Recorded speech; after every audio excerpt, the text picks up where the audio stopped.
Our lecturer tonight is a graduate of St. John's College in Santa Fe. He wrote his senior essay on the principle of non-contradiction in Aristotle's Metaphysics. Following St. John's, he did his graduate work in philosophy at the University of Chicago and received his PhD for a dissertation on Aristotle's De Anima. Currently, he is an assistant professor at the University of North Carolina, where he continues to work on questions in ancient philosophy and the philosophy of mind. His lecture tonight is called The Politician as Ophthalmologist of the Soul, Aristotle's Conception of the Soul and the Aims of Inquiry.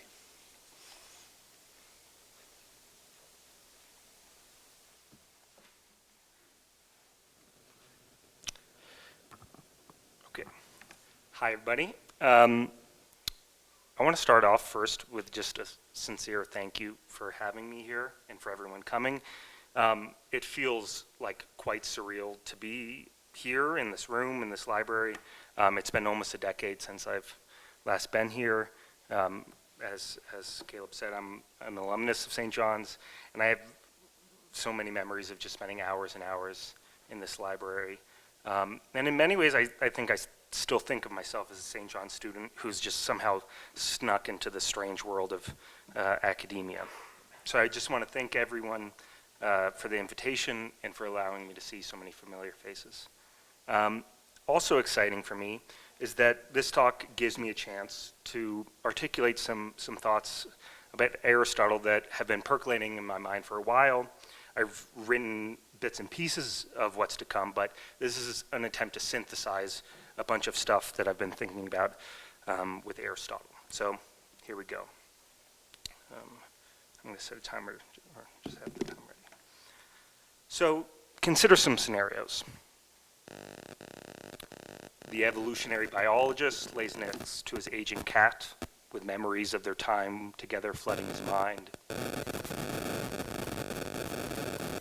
that me?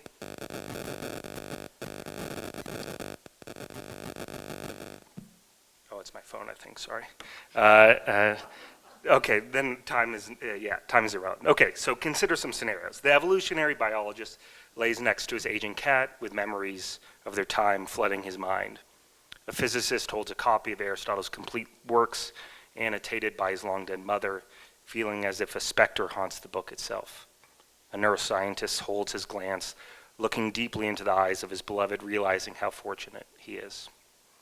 These examples, I suggest, all have at least one thing in common. They present the possibility, or the challenge, of viewing the world in two quite different ways.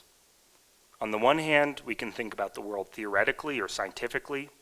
The scientist's cat or beloved would just be a bunch of flesh and bones and a product of natural selection, or his book would be a bundle of atoms bound together in some law-like fashion. But on the other hand, of course, the scientist would also see them as part of his ordinary life, embedded in a world of practical concerns. So his cat might be seen as a source of tragedy, a source of unconditional love, his copy of Aristotle as a strange reminder of tragedy, or his beloved as an object of love and care. One of the major philosophical questions of modernity, it seems to me at least, has been the relationship between these two approaches. Different traditions and different thinkers have given different ways of naming them. So some examples, the space of nature versus the space of reasons, the scientific image versus the manifest image, the naturalistic world versus the life world, the present to hand versus the ready to hand, etc. In what follows, I'll mostly use some cruder terms, theoretical and practical, to characterize this distinction. But regardless of the terminology, the issue is how a scientist, enmeshed in a naturalistic worldview, also lives an ordinary life. But it's not just an issue for the practicing scientist, but anyone who, at least at moments, thinks about the world naturalistically. Indeed, in the scenarios above, I was that biologist, physicist, and neuroscientist. So our question is more general. How we square our embodied, concrete, ordinary experience with things we believe to be true from our very best cutting-edge science. How we can see a book as endowed with a kind of emotional glow, but also as a bundle of subatomic particles. Should one view hold priority? Is one true and the other false? Can we give one up for the sake of the other. I should concede up front that this setup is a bit misleading because in what I will say for the rest of the talk, I won't much engage with those questions directly. But I'll rather focus on a much more narrow issue that I think bears on how we should engage with those bigger questions. In particular, I'll talk about the different and at times apparently conflicting things Aristotle has to say about the soul. The particular narrow thing I will be concerned with might initially seem like pretty remote from those grand questions that I posed just now, but part of my aim will be to show that this narrow topic is about and helps us think about those big questions. So the narrow issue first arises as a textual and interpretive concern for a small group of people like me, Aristotle scholars or enthusiasts. In particular, there's an apparent and maybe inexcusably obvious conflict between the pictures of the soul in Aristotle's biological works, like De Anima, or the parts of animals, and his ethical and political works, like the Nicomochean Ethics or Politics. In brief, the two texts endorse contradictory accounts of how the soul is divided into parts, what they are, how many they are, and what makes them parts. In De Anima 3.9, which is text 3 on the handout, he contends that anyone who divides the soul into rational and non-rational parts will run into insurmountable philosophical problems.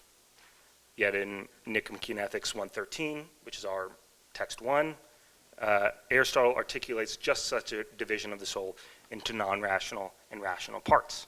And so he appears to endorse the very bipartition of the soul that he rejects in De Anima. And so the question then is, what are we supposed to do with this contradiction? Two options seem available. Either we explain it away or we just see it as a failure on Aristotle's part. And along with most others, I'll take that first option.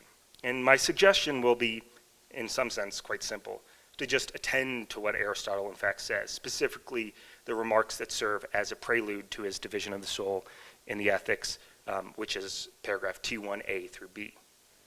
There he claims that the politician, here the expert in ethics, has to know the soul as an eye doctor or ophthalmologist, has to understand the whole body. Yet this itself is, I think, quite puzzling. How and why does an ophthalmologist know the whole body? How is this ophthalmologist analogous or similar to a politician? And I think the point is something like the following. An eye doctor aims only for practical understanding of the body because they seek to understand the body only insofar as it helps them with a particular practical aim, curing eyes. Likewise, the politician seeks knowledge of the soul, including how it's divided, for a particular practical aim, to make oneself or those around them better humans, to develop virtue and achieve a flourishing life. And so his claims, such as the division into rational and non-rational parts, should be and must be understood in that context, that it serves Aristotle's practical purpose and need not answer to the theoretical demands of De Anima. And further, I'll claim that this is an answer, or at least the start of an answer, to many of the big questions that I mentioned at the beginning. We see that Aristotle has a self-conscious use of different pictures of the human soul in different contexts. On the one hand, De Anima seeks to articulate what I'll call a theoretical conception of the soul. Aristotle holds the claims of De Anima to a standard in keeping with a theoretical science, much as an anatomist might seek theoretical knowledge of the whole human body. The aim in both cases is to obtain unqualified knowledge of the essence of the objects in question. But on the other hand, Aristotle aspires in his ethics to what I'll call a practical conception of the soul. Aristotle's ethical thinking does not pretend to theoretical perfection, but always has a practical aim, as I said, to make humans better. Compare this to me looking into the eyes of my beloved in two different ways, seeing her as the product of natural selection with a behavior and speech explainable by cognitive science, or seeing her as part of my practical life, a source of love, comfort, growth, etc. And this finally suggests three, I think, significant claims which can help us think about those big questions. First, that Aristotle is aware of and employs this distinction between the two kinds of inquiry we're looking at the world. Second, the different kinds of inquiry, like theoretical and practical inquiries, have different standards of truth, and so accept different, even sometimes contradictory claims. And 3, that both theoretical and practical inquiries are, relatively speaking, autonomous. Neither one attempts to usurp the other's position. The division of the soul and de anima and the ethics both have their places in our lives. All that Aristotle calls on us to do is to acknowledge the importance of the distinction between the two. So first we'll take a look at those 2 central passages that I referenced above, in which this apparent contradiction arises. I think it'll give us both a chance to get familiar with the tension at hand and to see that there really is a contradiction lurking. So first, some background for our thinking. As with most Greek thinkers, Aristotle holds that the word soul, or psyche, does not refer exclusively to the mind or moral conscious or some non-physical thing that survives death, though of course some Greek thinkers argue that the soul does in fact survive death. As Aristotle says in De Anima 2:2, what is ensouled is distinguished from what is not ensouled by living, end quote.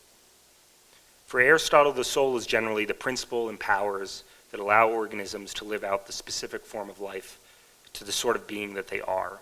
A human soul allows each of us to live human lives, which for Aristotle are lives defined by intellect.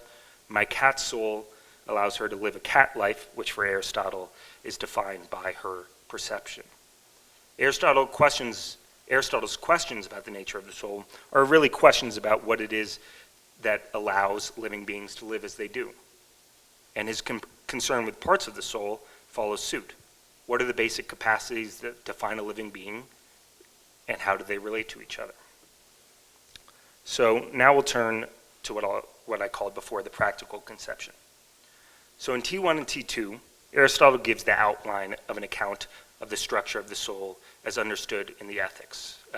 The diagram at the end of the handout gives a little picture of it, of one of them. So the first, and for our purposes, most crucial move that he makes is in T1b, to divide the soul into rational and non-rational parts. So that's the important point, but he also subsequently divides the soul, divides those parts into subparts. The non-rational soul contains those powers responsible for all our basic organic activities, the nutritive part which we share with plants, yet it also contains those things that are not rational but are still relevant to ethical judgment, like desire, which we share with non-human animals. And in T2, he also divides the rational part into 2 parts. The calculative part concerned with the changing contingent truths of our ordinary lives, and the scientific part concerned with the eternal and necessary truths to which reason gives us access. So in sum, we have 2 parts in our soul, the rational and the non-rational, which each contain 2 subparts. And I'll call this, for the rest of the talk, Aristotle's practical bipartition, because there's 2 main parts. We'll now turn directly to that bipartition, the division between rational and non-rational. Although he refers to the so-called exoteric works as the source of this distinction, which I'll return to later in the talk and give some thoughts on, Aristotle does provide a brief argument for the existence of this non-rational desiderative part.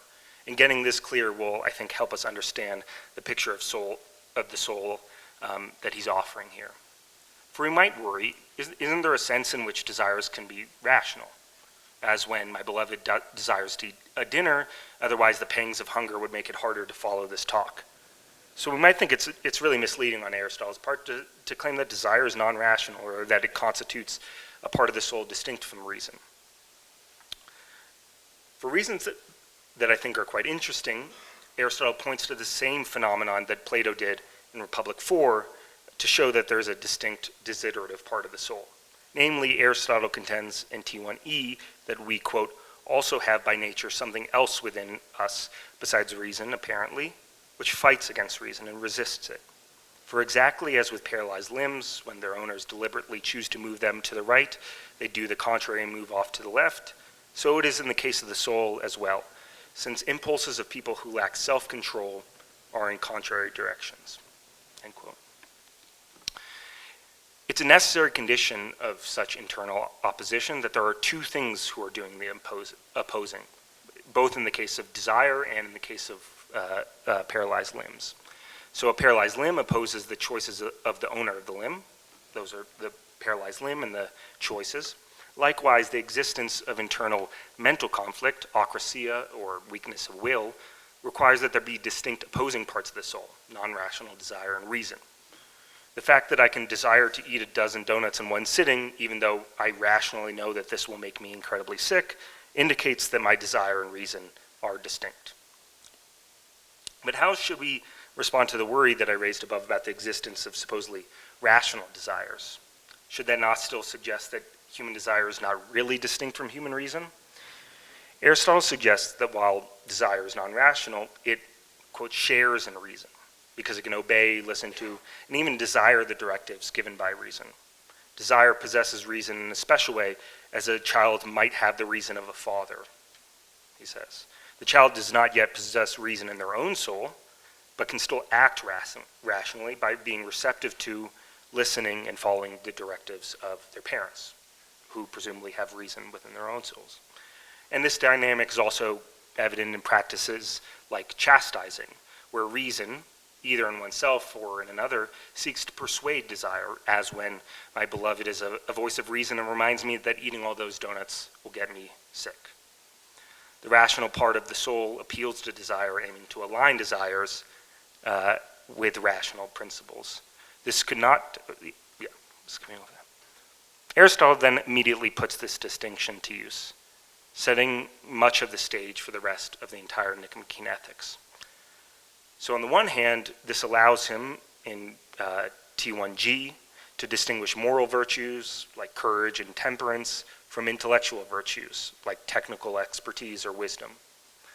The former are perfections of the non-rational desiderative part, while the latter are perfections of the rational part. Courage is a perfection or excellence of desire with respect to fear. Geometric expertise is an excellence of the rational part with respect to shape. Full virtue is reached when one has both fully perfected desire, obtained the moral virtues, and obtains the supreme practical rational virtue, phronesis, usually translated as practical wisdom or prudence. On the other hand, this way of dividing the soul allows him to describe how virtue comes about.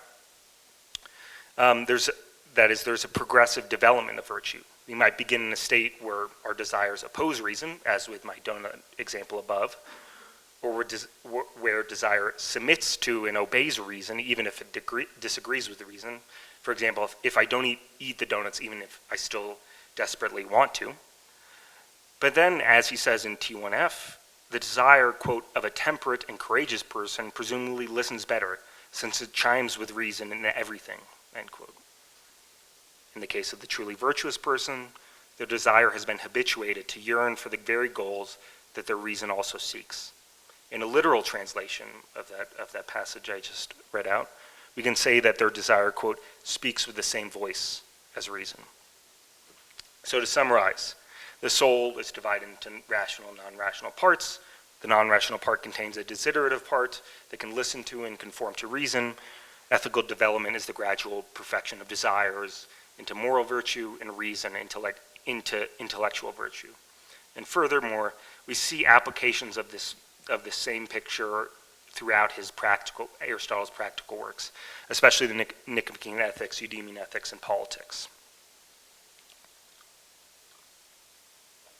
Yet, as I indicated earlier, elsewhere his view is quite different. So we'll now turn to what I call the theoretical conception of the soul. First, a brief overview of the basic picture of the soul offered in De Anima. To an extent unique in his time, Aristotle had a deep familiarity with the complexity of non-human emotional, intellectual, and social behavior, both through empirical observation and the collection of reports about animal and plant activity. In the foundational work of his biology, De Anima, Aristotle offers a theory of soul which strives to present a scientific and precise account of living beings. In turn, Aristotle offers a, quote, common account of the soul, which covers all living beings, according to which living beings are composites of matter, hule, and form, eidos. As the shape is the form and the bronze the matter of a bronze statue, so the body of my cat is her matter, and her soul is the form of that matter. And so Aristotle thinks of living things like my cat or me as paradigmatic examples of a substance, ousia, a concrete, independent being with their own characteristic ends, powers, and natures.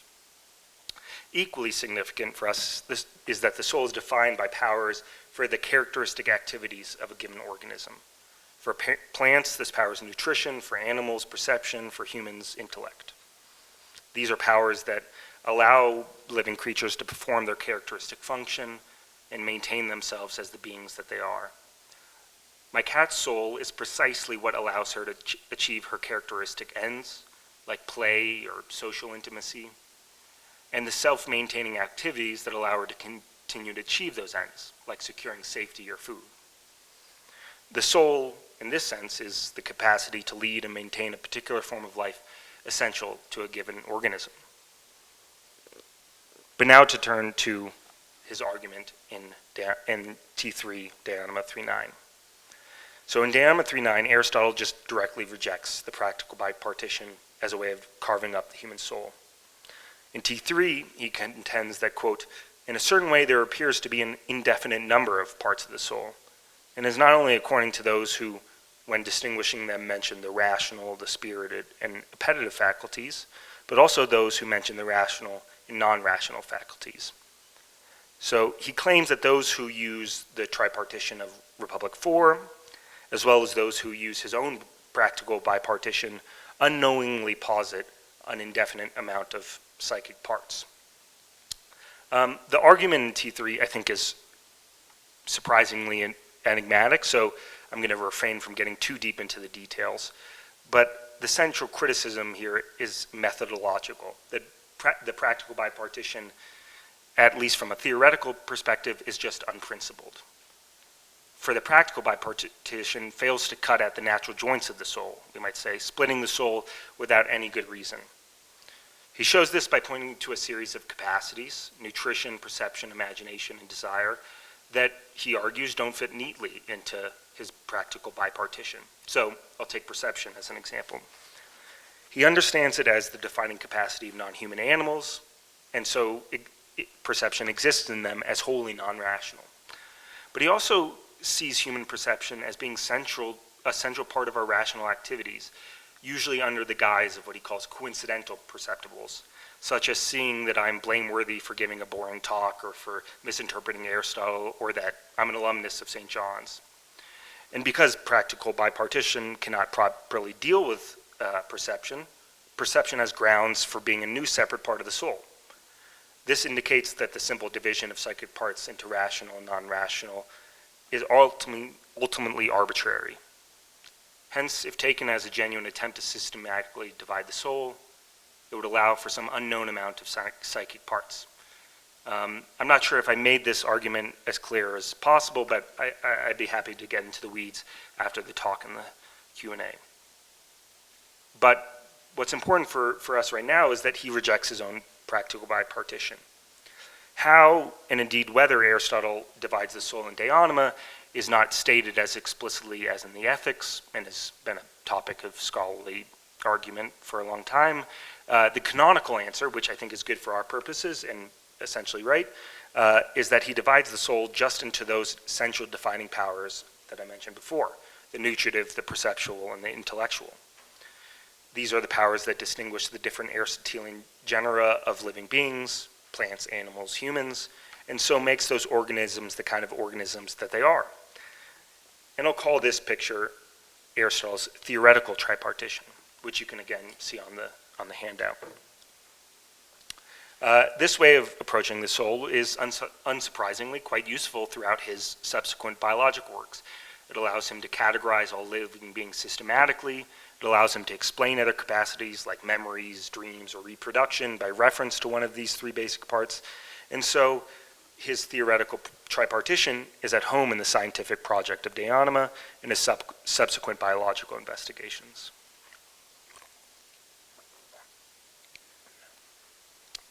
So now we have encountered what I take to be two contradictory stances on what parts the human soul has.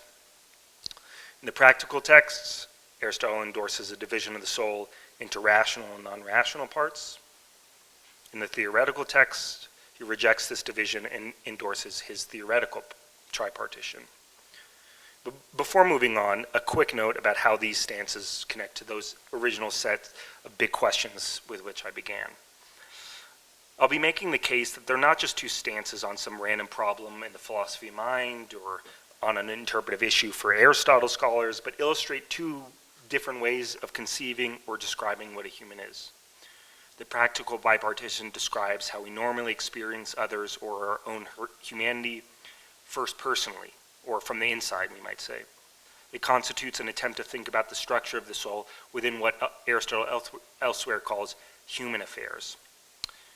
The theoretical tripartition is instead an attempt to see how humans are continuous with all living beings and are part and products of nature. But our question now is what to do with these contradictory stances, especially they're articulated by one thinker seemingly on the same topic. How could he make both claims? There have been some that argued that this contradiction is really only superficial and that a proper interpretation would show that the two pictures are identical. Others have argued that the tension reveals a development from Aristotle's earlier Platonist period in the Ethics to his mature later period. I think both of these approaches capture something interesting, but I think they're both basically wrong. I'm happy to say why I think that in the question period, but I think I'll try to focus my time on getting out on the table what I think is actually happening.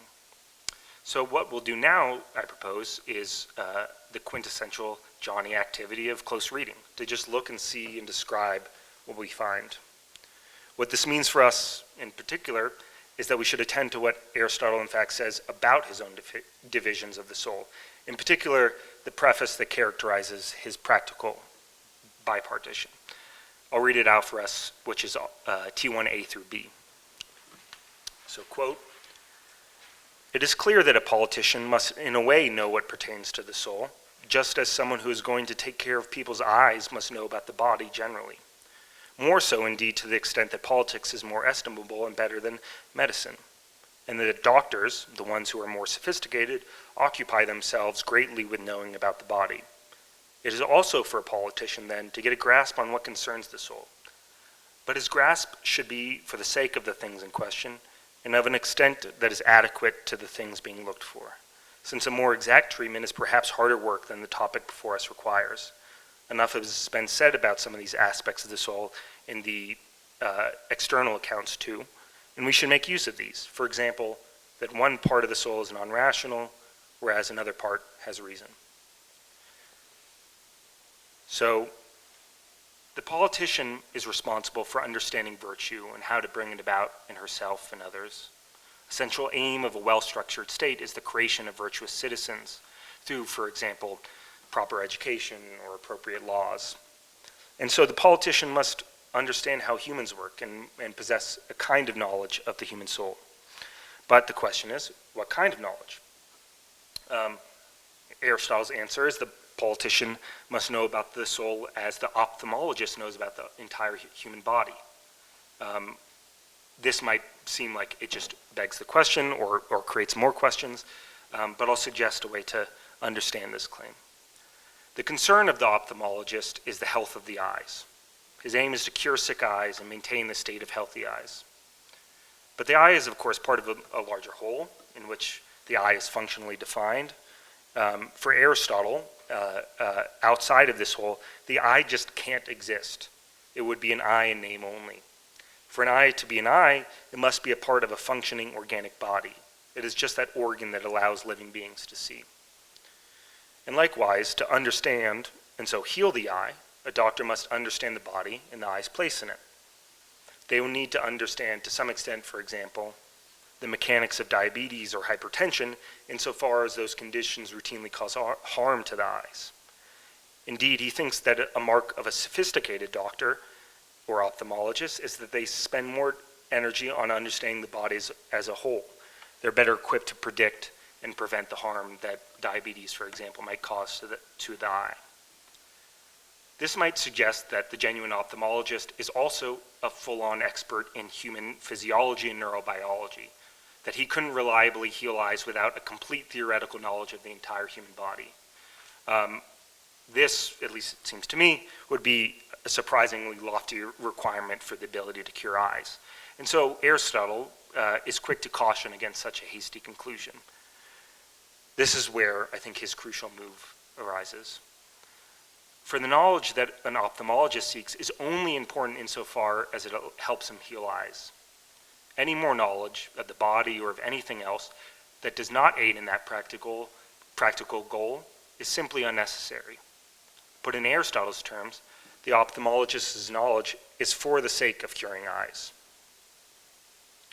He might, for other reasons, seek out theoretical knowledge about eyes or the human body, out of curiosity or to show off his intelligence, but insofar as he is an ophthalmologist, such extraneous knowledge is just irrelevant.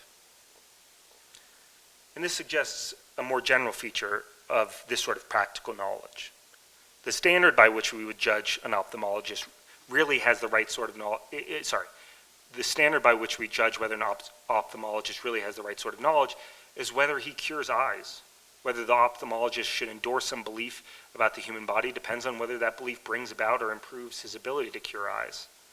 This would presumably line up with what is true about human eyes and bodies. After all, the ophthalmologist has to actually cure real human eyes.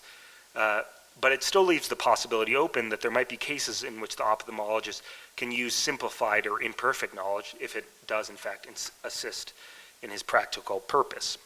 So to take a concrete example, apologies in advance if I get anything wrong here, because I'm not a real biologist, even though I did call myself one at the beginning of the talk, but here it goes.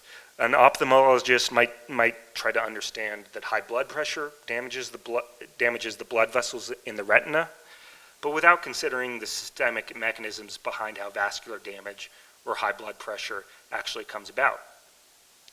His focus is on preserving eye health. A theoretical biologist, by contrast, would seek to describe how retinal circulation fits into broader principles of oxygenation, metabolic regulation, and vascular adaptation, explaining precisely why the eye is particularly vulnerable to systemic diseases. Yet, all of this explanation, while interesting, is simply just, again, not helpful or relevant to the ophthalmologist and the curing of eyes. And so this gives us, I think, a general picture of a kind of knowledge in which one wants to bring about some effect on an object, like heal an eye, that is itself part of some larger whole, the body. It is practical knowledge with a practical aim. Aristotle's point is twofold then. We do need to understand the whole to some extent, as without that we wouldn't properly understand what we're dealing with. But two, this practical knowledge must come about and be judged relative to its practical effectiveness in bringing about a practical aim. We must inquire into the whole, but only insofar as it helps us accomplish our goals. So now to see how this might work for the politician. This account of medical knowledge is then intended to extend to the knowledge that the politician should have of the human soul. This comparison between medicine and ethics goes back at least to Socrates, who many of you might recall, called on his fellow Athenians to attend most to the health of their soul and not their body, reputation, or wealth. Aristotle himself employs it frequently, as when he characterizes his argument for the principle of non-contradiction as curing those who deny it, which is from my senior paper when I was a senior here. The analogy also picks up steam throughout the Hellenistic period, so later thinkers, especially Stoics like Chrysippus, Epictetus, Seneca, made this analogy increasingly central to their conception of philosophy. So as medicine is an attempt to cure and maintain the health of the body, so philosophy aims to cure and maintain the health of the soul, i.e. produce virtue in the soul. On this picture, philosophy becomes a means of diagnosing and treating human suffering by correcting false beliefs, aligning one's will with the truth, and developing virtue. But now we can ask, how does Aristotle's claims about the ophthalmologist apply to the politician? First, like the ophthalmologist, the politician is not interested in the entire soul.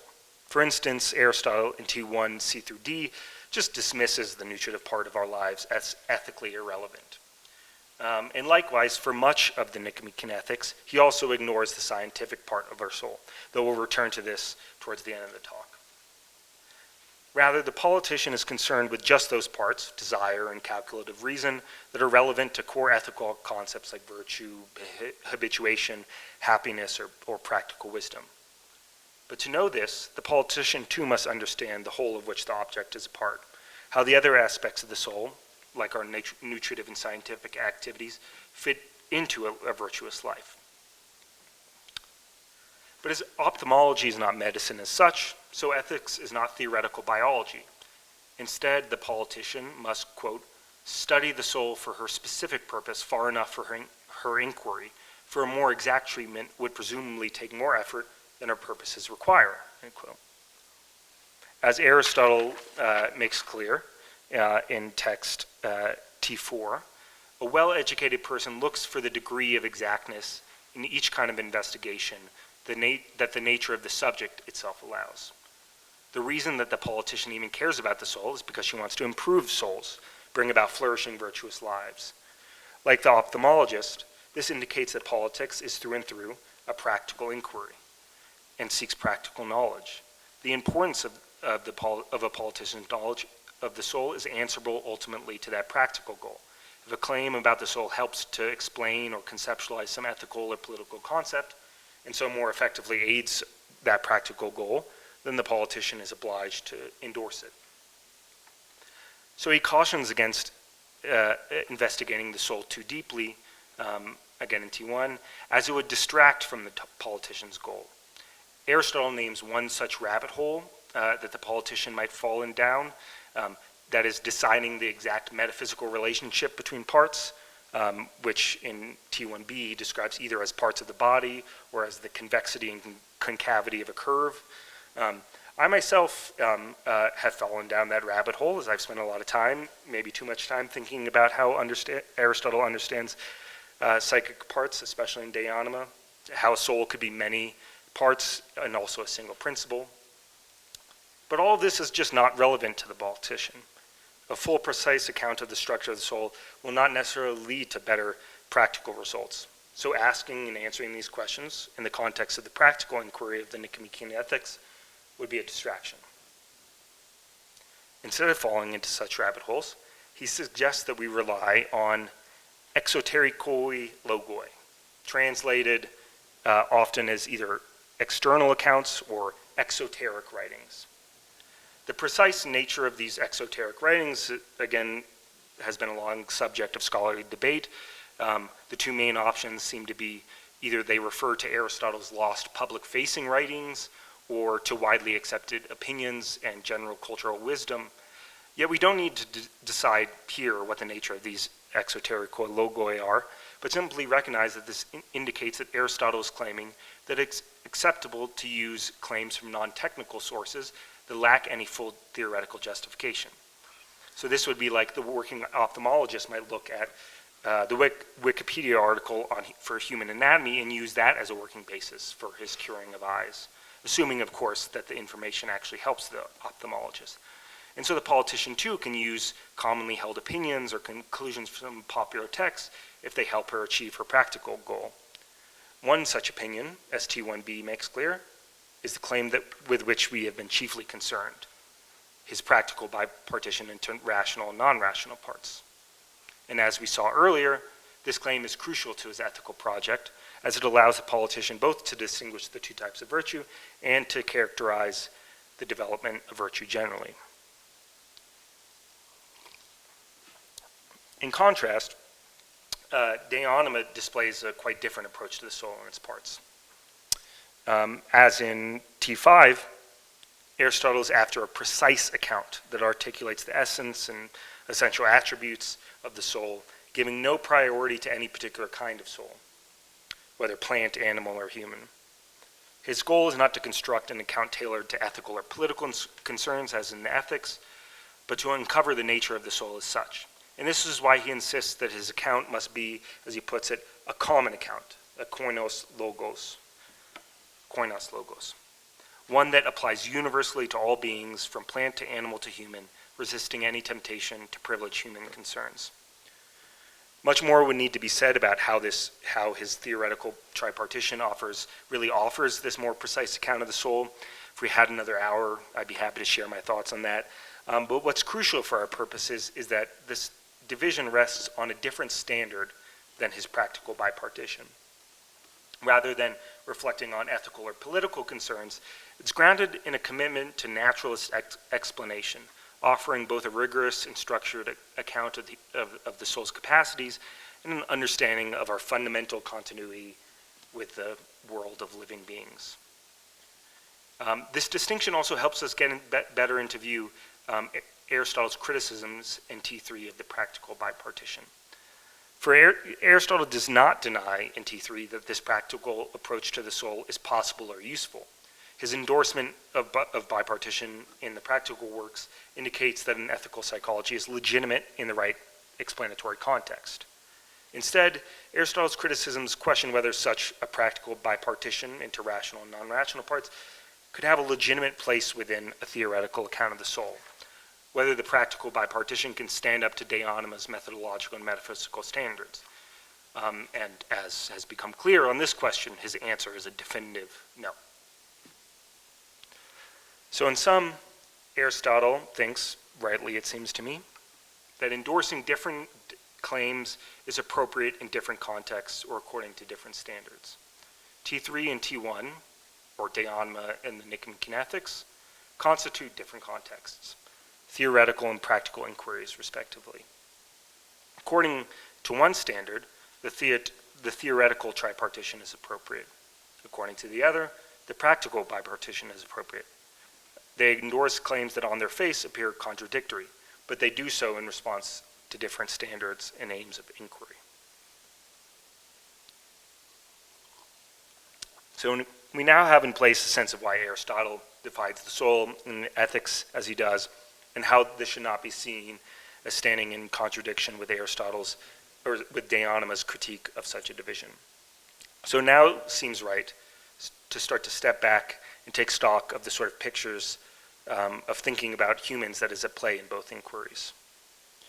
I suggest that these two approaches to dividing the soul are part of a larger way of thinking about humans, or souls, or minds, or in another philosophical vocabulary, two language games that we often participate in when we're talking about each other. To return to Aristotle's analogy, one might think about the body as an ophthalmologist does, always under the guise of seeking a practical outcome. Or one might think of the body as an object of knowledge in itself without reference to any future outcome. And likewise, we might think of ourselves or other humans under the guise of living practical, engaged lives. Or one might think of humans as theoretical objects of study without care for direct practical implications. So now I'll try to characterize these two ways of thinking about humans in some detail. So first, we can see humans from a practical perspective, as part of our ordinary human world filled with problems to solve, people to help, resources to be distributed. To see a human practically is not merely to recognize them as an instance of a Homo sapiens, or to analyze their capacities in purely theoretical terms, but to apprehend them as already situated in a world of meaning, engaged in projects, concerns, and relationships. In ordinary life, we do not first conceive of others as abstract entities and then ascribe significance to them. Rather, we immediately encounter them as beings with commitments, vulnerabilities, and obligations. It's just the way we navigate our social world, responding to others not as detached observers, but as fellow participants in a shared world. So I see my friend as worried rather than as a neurological system in distress, or I see a stranger in need rather than a body that has been injured. And it's from this practical standpoint that moral concern, empathy, and recognition emerge, as we see in Aristotle's Ethics and Politics. Simplicius, a Neoplatonist commentator on Aristotle, I think puts this well when he suggests that this approach captures what he calls, quote, the practical and ethical soul. In modern terminology, we could say that this way of looking at humans falls under what's come to be known as moral psychology, a description of the human insofar as it forms intentions, makes choices, performs ethically significant actions, and lives communally. If you read the Nicomochean Ethics recently, or it's just been on your mind, then you might recall Aristotle insists that this approach with it brings particular expectations on what we should expect from a practical inquiry. In T4, he warns against an over-insistence on precision when dealing with human affairs. Quote, what politics investigates emits of so much difference in variability, end quote, that precision is just not an option. In other Aristotelian terminology, this amounts to the claim that the truths about human affairs can apply only for the most part. And so a well-educated person looks for the degree of precision in each kind of investigation, such as ethics or politics, that the nature of the subject itself allows. The account in such contexts of the soul, human action, justice should, quote, show the truth roughly and in outline, end quote. But then we might, in contrast, seek a theoretical account of the human. A theoretical conception rises above the concrete situated nature of lived experience and instead seeks to understand humans in terms of general principles, structures, and underlying mechanisms. From this perspective, a biological organism, for example, is subject to evolutionary pressures or is a nexus of cognitive functions processing information. This view prioritizes classification, explanation, and prediction, aiming to distill the complexity of human existence into models or scientific accounts. And in doing so, it often knowingly brackets the particularities of practical life, our concerns, relationships, entanglements, in favor of universal features. So in De Anima, Aristotle's after a precise account of the essence and essential attributes of the soul, giving no priority to any particular kind of the soul. As he makes clear in T5, which is the opening sentences of De Anima, he aspires to precision about the soul and not the Nicomachean Ethics' rough outlines. De Anima seeks to describe a metaphysically sophisticated account of the soul, one that's consistent with his broader picture of nature, substance, form, matter, potentiality, activity, the list could go on. And so accordingly, in contrast to the practical approach, the theoretical approach sees humans not as immersed in human affairs, but as a part of the entire world of living organisms and nature, that we are products of nature just like a rose or a cat. Seth Bernadetti, a person who, a scholar who many of you might know, describes this same thought infamously by saying that, quote, Aristotle's De Anima is not a treatise on the human soul, end quote.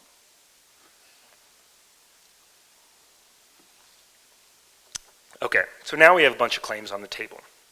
That Aristotle divides the soul in different ways, that he does so self-consciously, that he does so in response to specific explanatory context, that the apparent contradiction is due to the different standards of practical and theoretical inquiries, and that these divisions are representative of more general approaches to thinking about souls or humans. I want to end on some speculative thoughts, which I think are a bit less concrete than the thoughts before, but they seem like natural concerns that would arise with what I've been saying. This is not something I'm usually bold enough to do in talks, but I feel like this is in the spirit of St. John, so I'm going to do it anyways. But I encourage you all to push me or help me on any of this in the question period. So we might further ask, this is my speculative question, we might further ask about the relationship between these two approaches to the human that I've just described. Why even engage in imprecise inquiries when precise ones are available to us? Why wouldn't the theoretical approach not obviously be the superior one if it claims to be more true and more precise? From one angle, Aristotle does just seem to unequivocally affirm the superiority of the theoretical approach. So with echoes of Plato in the background, we see a trend in Aristotle's thought that seeks to transcend the ordinary world of human affairs and to reach some state of pure theoretical contemplation. So as you might recall, in the final book of the Ethics, he contends that the best life is actually the one consisting in the theoretical contemplation of eternal and necessary truths. The theoretical life is the supremely self-sufficient, pleasurable, and fulfilling form of life, and so most constitutes eudaimonia, human flourishing. It is, for Aristotle, the purest performance of our natural function, and the purest activity of the most important part of ourselves, reason. Contemplation also allows humans to connect with the divine and the eternal, as it is the activity most akin to the life of the divine, disinterested, focused on truth, and unconcerned with transient matters. So in this sense, contemplation allows humans to engage in the highest form of life possible, imitating divine perfection in the prime mover. And so this might suggest just a total primacy of the theoretical view, that our best moments are those in which we can take in the world as a kind of playing out of those eternal truths and necessary truths that we get through scientific reason. But such a life, properly speaking, is for gods rather than humans. We need to eat, work, deal with each other, deliberate, and so we cannot only contemplate. Indeed, Aristotle concedes, even in De Anima, that our very thinking is in a sense imperfect, as it must begin with images and imagination, unlike the pure contemplation of the prime mover. And so as he says of the prime mover, quote, its activity is like the best which we can have, but for a little while. It exists in this manner eternally, which is impossible for us, end quote.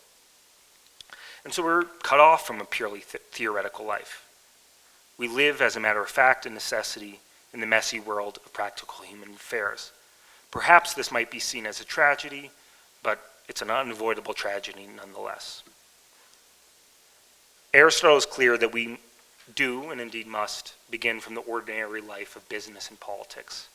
We begin with things, as he often says, better known to us.